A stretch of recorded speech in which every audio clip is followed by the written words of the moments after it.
ओम शांति। आज हम जानेंगे गीता का महत्व कि गीता का क्या महत्व है। भारत का सबसे प्राचीन व पुरातन धर्म शास्त्र है गीता।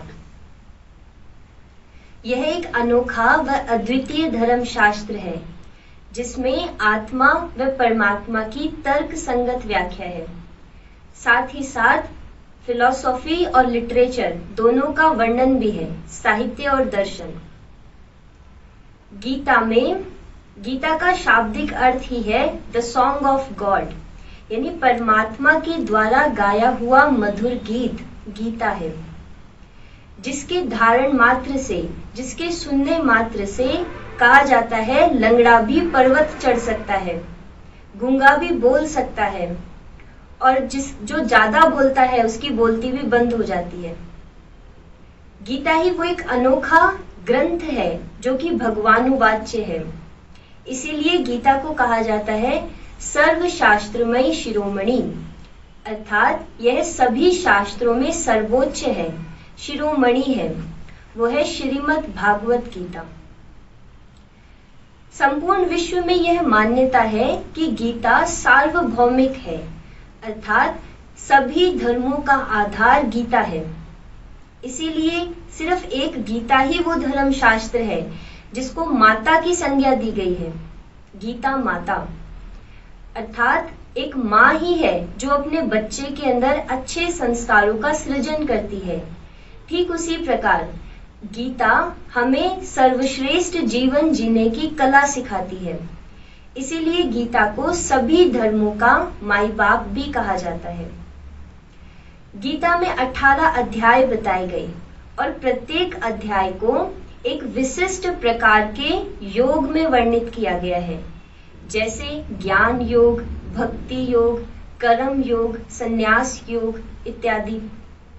तो परमात्मा का गीता सुनाने का उद्देश्य ही यह था कि सभी को योग सिखाना।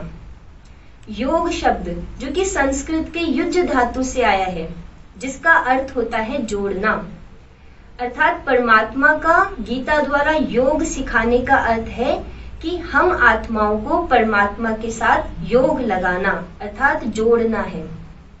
इसीलिए गीता में योग के लिए बहुत सी महिमा बताई गई है, जैसे योगः भवति दुःखः, अर्थात योग से सभी प्रकार के दुखों का निदान होता है, सभी प्रकार के कष्ट समाप्त हो जाते हैं। फिर कहा गया योगस्य कर्मेषु कौशलम, अर्थात योग से कर्मों में कुशलता आती है। योगः समत्वम उच्यते, अर्थात योग से हर परिस्थिति में समान भाव उत्पन्न होता है। परिस्थिति चाहे कैसी भी हो, निंदा स्तुति, मान अपमान, जय पराजय, सुख दुख, सब में वही समान रह सकता है जो एक योगी है।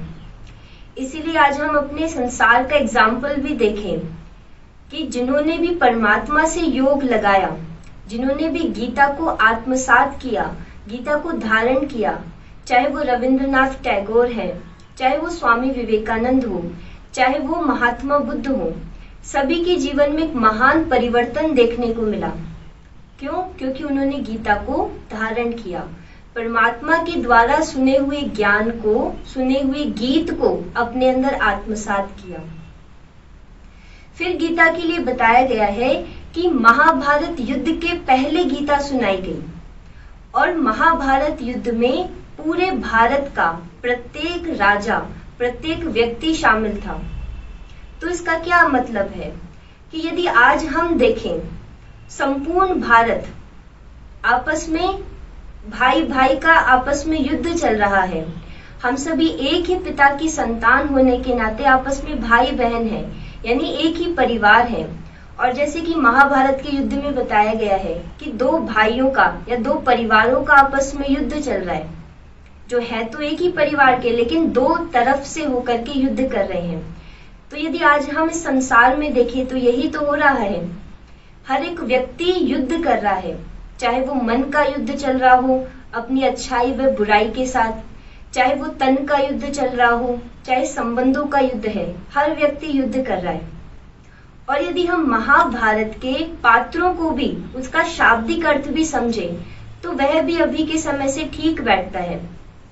जैसे कि 100 कौरव, अर्थात जिसमें अधिकतर का नाम दू से शुरू होता है, दू लेटर से, जिसका अर्थ होता है दुष्ट प्रवृत्ति रखने वाले, दुष्टता व्यवहार करने वाले, दुर्व्यवहार करने वाले, वो कौरव हैं। तो आज हम देखें तो बहुत से लोग ऐसे हैं जो दुष्ट प्रवृत्ति रखते हैं, या कहीं अधिकतर ही ऐसे हैं। और दूसरी तरफ बताया गया है पांडव, जो कि 5 है। पांडव अर्थात निर्मल बुद्धि रखने वाले, जिसमें पहला है युधिष्ठिर। युधिष्ठिर का अर्थ है ऐसा व्यक्ति जो युद्ध में स्थिर रहता हो, जो सत्यवादी हो, जो धर्मवादी हो। तो आज ऐसे लोग कितने होंगे संसार में? वो सिर्फ 1%। दूसरा है भीम। भीम अर्थात ऐसा व्यक्ति जो आत्मबल से युक्त हो, जो शक्तिशाली हो, जो विपरीत परिस्थिति में भी बलवान हो, वो भीम है। तो ऐसे भी आज हम देखें संसार में तो कितने होंगे? वो भी ओनली 1%। तीसरा बताया अर्जुन। अर्जुन अर्थात जो अर्जित करता हो, अर्जन करने वाला, जिसका अर्जन करने का भाव हो, वो अर्जुन है। तो जो परमात्मा के ज्ञान को अर्जित करता हो, या जो दूसरों में गुणों को देखता हो, वो अर्जुन है। तो वो भी आज कितने % है? ओनली 1%। फिर चौथा है नकुल, अर्थात जो नियम व मर्यादा प्रमाण चलता हो। और 5वां सहदेव, जो सदा सहयोगी हो। तो पांडव 5 बताए गए, अर्थात मुट्ठी भर पांडव, यानी इस संसार में पांडव सिर्फ 5% है, और अधिकतर देखा जाए तो सभी कौरव ही हैं। फिर तीसरा एग्जाम्पल हम देखें धृतराष्ट्र। धृतराष्ट्र अर्थात ऐसा राजा जिसका अंधा शासन है, ऐसा राजा जो अभिमान से युक्त राज्य सत्ता वाला है। तो ऐसी प्रवृत्ति के लोग भी आज हम संसार में देख सकते हैं। और उसकी पत्नी गांधारी, अर्थात जो अपने पति की बुराइयों को, अपने पति की गलतियों को देख करके भी नजरअंदाज कर देती है, मोहवश आंखों पर पट्टी बांध के बैठ जाती, अर्थात दूसरों की गलतियों को देखते हुए भी नहीं देखती, वो गांधारी है। तो आज ऐसे भी लोग हमको मिल जाएंगे। और एक उदाहरण है कर्ण का। कर्ण जिसके लिए कहा जाता है कि वो पांडवों में सर्वश्रेष्ठ था तो वो पांडु पुत्र, लेकिन फिर भी वो कौरवों की तरफ से युद्ध करता है। क्यों? क्योंकि इसके 2 कारण हैं। पहला है संग दोष, कि उसने अपना मित्र ही दुर्योधन को बनाया, जो दुष्ट प्रवृत्ति रखने वाले हैं। तो इसीलिए कहा जाता है संग तारे कुसंग बोरे, अर्थात अच्छा संग तार देता है और बुरा संग डुबो देता है। तो इसीलिए कर्ण जो है वो कौरवों की तरफ से युद्ध करता है, क्योंकि उसका संग खराब था। दूसरा है कर्ण माना कान, अर्थात कन्न रस। कन्न रस का मतलब जैसे कहा जाता है कि भक्ति का प्रारब्ध है ज्ञान, भक्ति के बाद ज्ञान की प्राप्ति होती है। तो भक्ति में भी कन्न रस है, और कर्ण का अर्थ ही है कन्न रस, यानी जो कन्न रस में आज हम भक्ति में भी देखें तो हमने 4-5 गीत सुन लिए ना, शास्त्र पढ़ लिए, लेकिन कभी अपने व्यवहार में परिवर्तन नहीं कर पाए। तो इसका अर्थ क्या है कि वो कर्ण यानी वो कौरवों की साइड है। तो हम अपने आप को चेक करें कि हम इनमें से कौन से हैं। फिर बताया गया है महाभारत के युद्ध से पहले दुर्योधन और अर्जुन श्री कृष्ण से मदद मांगने के लिए जाते हैं, और वहां श्री कृष्ण उनको सोए हुए मिलते हैं। तो दुर्योधन जो कि अहंकार का प्रतीक है, वो श्री कृष्ण के सर की तरफ जाके बैठते हैं और मन में सोचता है कि जैसे ही आंख खुलेगी तो पहले वो मुझे देखेंगे। और दूसरा अर्जुन जो कि नम्रता का प्रतीक है, वो श्री कृष्ण के चरणों पर बैठता है। लेकिन जैसे श्री कृष्ण की आंख खुलती है तो सबसे पहले वो अर्जुन को देखते हैं और पूछते हैं कि हे पार्थ तुम आ गए? तो अर्जुन कहता है कि हाँ प्रभु मैं आ गया। और दुर्योधन अभिमानवश कहता है कि मैं इससे 2 घंटे पहले आया। तो श्री कृष्ण पूछते हैं कि आपका भी स्वागत है, आपका क्या प्रयोजन है यहाँ आने का? तो दोनों कहते हैं कि मुझे आपसे मदद चाहिए। तो श्री कृष्ण समझ जाते हैं। फिर वो उनके सामने एक प्रस्ताव रखते हैं कि एक तरफ मेरी पूरी अक्षौहिणी सेना होगी, नारायणी सेना होगी, और एक तरफ मैं रहूंगा। मैं जिस भी तरफ रहूंगा तो मैं उस युद्ध में यानी उस तरफ शस्त्र नहीं उठाऊंगा, अपने हाथ में कोई शस्त्र नहीं उठाऊंगा पूरे युद्ध के अंदर। तो एक मुझे मांग ले और एक मेरी अक्षौहिणी सेना को मांग ले। तो श्री कृष्ण कहते हैं कि क्योंकि मैंने अर्जुन को सबसे पहले देखा है और अर्जुन तुमसे छोटा भी है, तो इसलिए मैं सबसे पहला अवसर मांगने का अर्जुन को देता हूँ। क्योंकि श्री कृष्ण के मन में ये डाउट था कि अर्जुन वैसे तो कहता है कि मैं उसका भक्त हूँ, अर्जुन कहता है कि वो मेरा सखा है ना, और वो मुझे बहुत मानता है, तो देखता हूँ कि ये मुझे मांगेगा या फिर मेरी अक्षौहिणी सेना को। तो उसकी परीक्षा लेने के लिए श्री कृष्ण पहले अर्जुन को कहते हैं।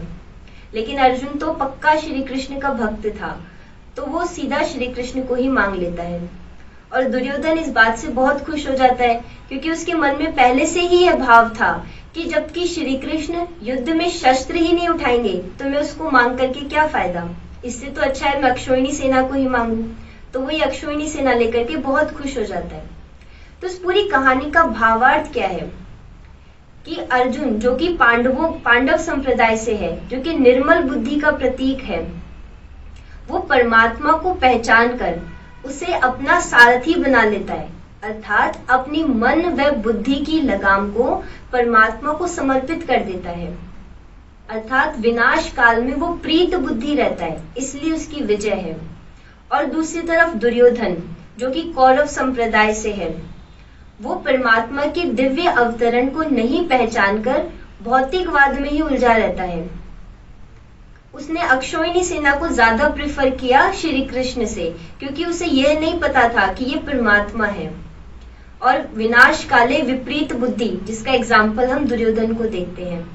तो यदि आज हम भी देखें तो हम कौन सी कैटेगरी में है? कौरव कैटेगरी में, जो कि विनाश काल में भी परमात्मा से प्रीत बुद्धि है, यानी अपना सब कुछ परमात्मा को समर्पित करके उनकी राय पर चलते हैं।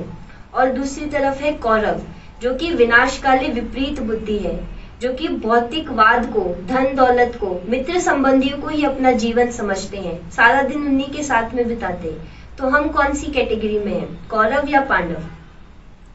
फिर बताया गया है गीता के प्रथम श्लोक में कि धर्म क्षेत्रे कुरुक्षेत्रे समवेता युयुत्सव, अर्थात इसमें धर्म क्षेत्र और कुरुक्षेत्र की बात की गई। धर्म अर्थात धारणा, धर्म अर्थात संस्कार, और कुरु अर्थात कर्म। तो आज हम देखें तो ये धर्म और कर्म क्षेत्र, ये संपूर्ण संसार ही तो है, जहाँ पर परमात्मा के द्वारा हर एक प्रकृति को, हर एक व्यक्ति को, प्रकृति को, जीव जंतुओं को, जानवर को, हर एक को अपना अपना व अलग अलग धर्म दिया गया है, और उस धर्म और कर्म के आधार पर उनको कर्तव्य करना है। तो ये संपूर्ण संसार ही तो वो धर्म क्षेत्र और कर्म क्षेत्र है, अर्थात कुरुक्षेत्र है। तो वो यही अभी ही वो समय है महाभारत युद्ध का, जबकि हमने पूरे सभी को समझा कि यही वो समय चल रहा है।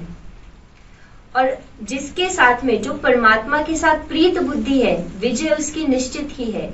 सत्य के ऊपर असत्य हमेशा हावी ही रहता है।